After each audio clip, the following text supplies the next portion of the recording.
The friendship bracelet trembled in shaking hands as Taylor Swift spoke about the responsibility she felt toward her fans. Ellen had been discussing the singer's massive cultural impact when she noticed the young woman in the front row clutching handmade jewelry, while tears streamed down her face in a way that looked more like grief than joy. What happened next proved that sometimes the most dangerous love is the kind that flows in only one direction. The Ellen DeGeneres Show studio buzzed with unprecedented energy this Thursday afternoon in Burbank. 430 audience members packed every available space, many having camped outside for days, hoping to catch a glimpse of the world's biggest pop star.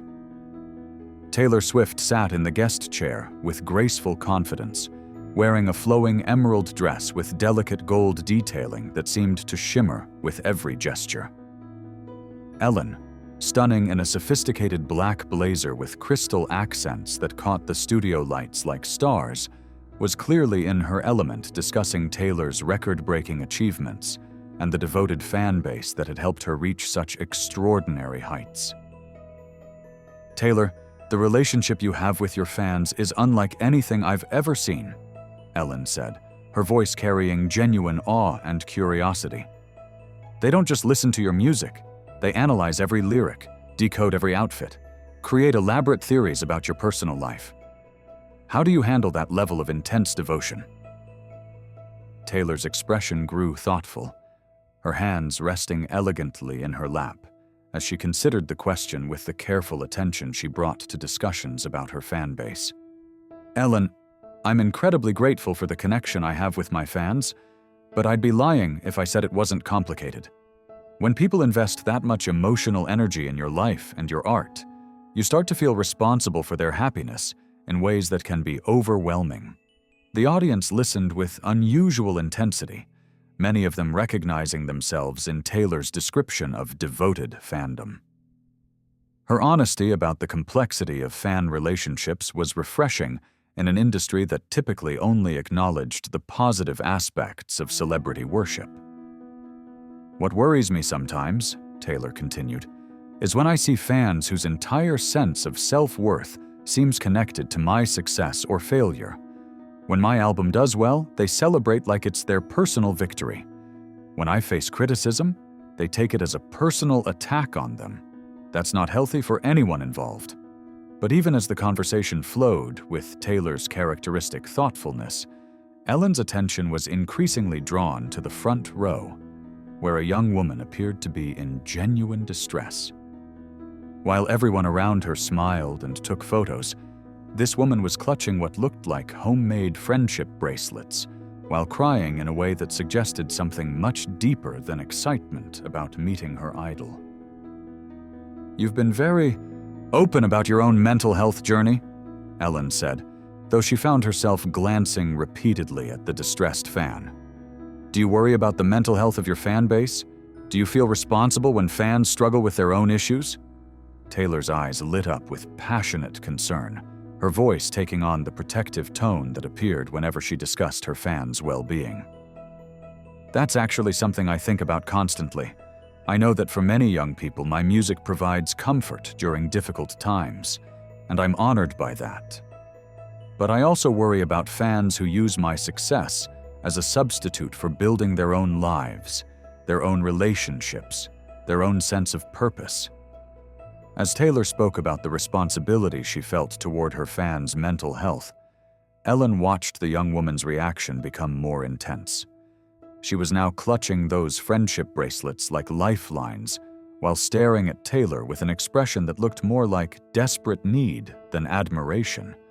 Ellen's instincts, honed by decades of recognizing when audience members needed help, told her that this wasn't just overwhelming excitement about meeting a celebrity. This was someone whose relationship with Taylor's public persona had crossed into dangerous territory. "Taylor," Ellen said gently, standing up and moving around to the front of her chair, with both hands pressed together in a prayer-like gesture. "I hope you don't mind me asking, but there's someone in our audience who seems very affected by this conversation. Would it be okay if we checked on her?" Taylor immediately followed Ellen's gaze to the front row, her performer's instincts allowing her to quickly locate the distressed woman. The moment Taylor saw her, her expression shifted to one of genuine concern and protective instinct. "Of course," Taylor said, leaning forward in her chair with her hands clasped tightly in her lap, her entire focus now on the struggling fan. "Sweetheart, are you all right? What's happening?" The direct attention from her idol caused the young woman to look up in panic, clearly mortified to be singled out while in such a vulnerable state. 22-year-old Emma Rodriguez from Phoenix clutched her friendship bracelets tighter, torn between the dream of talking to Taylor Swift and the shame of having her emotional crisis become public. "I'm sorry," Emma whispered, her voice barely audible and thick with tears. "I didn't mean to make a scene. It's just hearing you talk about fans whose self-worth is connected to your success. That's me. That's exactly me, and I don't know how to stop it." The raw honesty in Emma's admission hit the studio like a revelation. Taylor's expression transformed with recognition and deep concern, understanding immediately that she was looking at someone whose parasocial relationship had become unhealthy. "Emma," Taylor said softly, her voice carrying across the studio with gentle authority. "First of all, thank you for being honest. That takes incredible courage. Can you tell us what that looks like in your daily life? How does my success or failure affect your emotional state?" Emma took a shaky breath, still clutching the bracelets she had clearly made with painstaking care. "When you release a new song, I feel like I have purpose. When you win awards, I feel proud, like I contributed somehow. But when you face criticism online, I can't eat or sleep. When you take breaks from social media, I feel abandoned.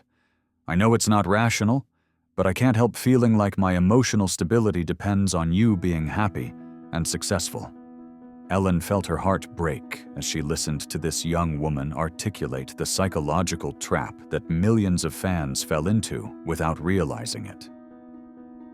"Emma, how long have you been feeling this way?" "Since I was 15, Emma said, her voice growing stronger as she spoke about her experience. "I was dealing with depression and anxiety, and your music was the only thing that made me feel better. But somewhere along the way, you stopped being just music that helped me. You became, like, the center of my emotional world." Taylor stood up abruptly from her chair, her emerald dress flowing as she walked purposefully toward the edge of the stage, stopping just short of stepping into the audience. "Emma, I need you to know something. What you're describing isn't love or support. What you're describing is a form of emotional dependency that's hurting you." The authority in Taylor's voice seemed to cut through Emma's defensive mechanisms, offering a perspective she had never considered before. "I know this feels like loyalty," Taylor continued, her hands now pressed flat against her heart in a gesture of complete sincerity. "But when your emotional well-being depends on someone you've never met, someone who doesn't even know you exist, that's not a sustainable way to live." Emma stared at Taylor, clearly struggling to reconcile this perspective with years of believing that her intense devotion was evidence of how much she cared. "But you saved my life," Emma said, her voice breaking. "Your music got me through my parents' divorce, through bullying at school, through feeling like I didn't belong anywhere. How can that be unhealthy?" Ellen stepped closer to the audience area, her black blazer and crystal accents creating a striking silhouette. "Emma, there's a difference between music helping you heal and making another person responsible for your emotional stability. Taylor's art can be meaningful to you without Taylor the person needing to be the center of your emotional world." Taylor nodded emphatically, her expression intense with concern for Emma's well-being. "Emma, I'm honored that my music helped you through difficult times. But I need you to understand something crucial. I can't be your primary source of happiness, because I'm going to disappoint you. I'm going to make mistakes, take breaks, have bad days, and evolve in ways that might not match what you need from me." Emma looked between Ellen and Taylor, clearly amazed to be having this conversation with her idol, while simultaneously being forced to confront the unhealthy nature of her attachment. "What am I supposed to do?" Emma asked, her voice full of genuine desperation. "You've been the most important thing in my life for 7 years. I don't know who I am without being your fan. I don't know what I care about if it's not your music and your success." Taylor stepped as close to the audience as the stage setup would allow, her voice carrying passionate conviction. "Emma, you're going to discover who you are by building your own life. You're going to find your own passions, your own relationships, your own sources of joy that don't depend on someone else's public persona." Ellen felt the power of this conversation building, understanding that they were addressing something that affected millions of young people who had never learned to distinguish between healthy appreciation and psychological dependence. "Emma," Ellen said, "I want to ask you something, and I need you to be completely honest. Do you have friends? Do you have hobbies? Do you have goals that aren't related to Taylor?" Emma considered this question, her expression shifting to something that looked like painful self-awareness. "Not really. I mean, I have acquaintances, but most of my friendships are based on being Taylor Swift fans together. My free time is spent listening to her music, following her social media, creating theories about her songs. I've been planning my whole life around tour dates and album releases." Taylor's expression showed both compassion and alarm as she heard the extent to which Emma had organized her entire existence around someone else's career.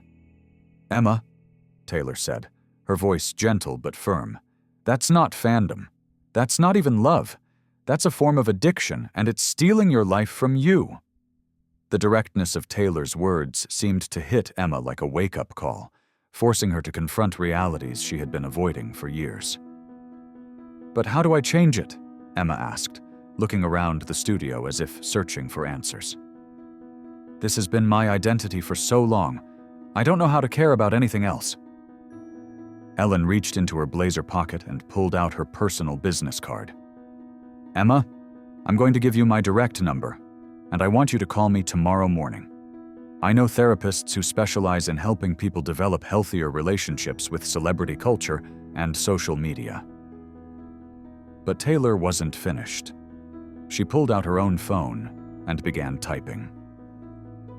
"Emma, I'm going to do something I've never done before. I'm going to give you a direct challenge. I want you to take a complete break from my music, my social media, anything related to me for 30 days. Emma's eyes widened with something that looked like panic. "30 days? I don't think I can do that.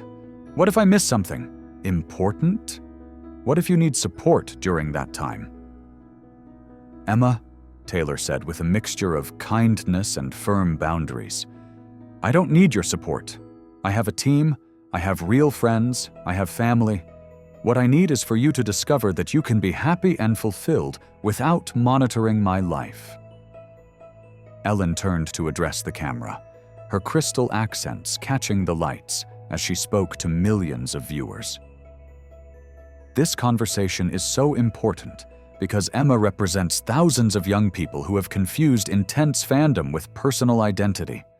There's nothing wrong with loving music or being inspired by artists, but when celebrity worship becomes your primary relationship, it's time to seek help. Taylor stepped back from the edge of the stage, her emerald dress catching the studio lights, as she addressed the broader audience. "I want to be clear about something. Emma's experience isn't unique, and it's not entirely her fault. Social media and celebrity culture encourage this kind of parasocial relationship. But we all have a responsibility to recognize when appreciation has crossed into dependency." Emma looked around the studio, taking in the faces of audience members who were clearly moved by her story, many nodding with recognition rather than judgment. "What if I discover that without being your fan, I don't have anything interesting about me?" Emma asked, her voice small but honest. "Then you'll build something interesting," Ellen said with absolute conviction. "Emma, you're 22 years old. You have decades to discover your passions, develop your talents, create meaningful relationships. But none of that can happen while you're pouring all your emotional energy into someone else's life. Taylor nodded, her hands now clasped behind her back in a gesture of respectful boundaries. And Emma, I want you to know that becoming a healthy, independent person who happens to enjoy my music occasionally will make you a better fan than someone whose mental health depends on my success. Emma stared at the friendship bracelets in her hands, looking at them as if seeing them clearly for the first time. These took me 40 hours to make, she said quietly. 40 hours I could have spent learning something new, or making real friends, or living my own life. That's not time wasted, Taylor said gently. That's evidence that you're capable of dedication and creativity. Now you get to redirect those qualities toward building your own life instead of decorating someone else's. The studio erupted in applause, not the typical celebrity worship kind, but the sustained, thoughtful recognition of witnessing something that could literally save lives by encouraging healthier relationships with celebrity culture. 6 months later, Emma Rodriguez had completed the 30-day challenge and extended it to 6 months. During that time, she had started college classes in graphic design, joined a hiking group, and begun dating someone she met in a pottery class. Her relationship with Taylor's music had transformed from obsession to occasional enjoyment. Taylor had partnered with mental health organizations to create resources specifically for fans struggling with parasocial relationships, acknowledging her role in encouraging healthier fan culture. Ellen's show began featuring regular segments about the psychology of celebrity worship and the importance of building independent identity separate from favorite artists or public figures. Emma still listened to Taylor Swift occasionally, but she no longer checked social media for updates, no longer planned her life around tour dates, and no longer felt responsible for defending Taylor from criticism. She had discovered that loving an artist's work didn't require losing herself in the process. Because sometimes the most important fan interaction is the one where the celebrity says, "I care about you too much to let you keep worshiping me." And sometimes the greatest gift an idol can give is the push toward building an independent, fulfilling life that doesn't require constant validation from strangers who will never know your name.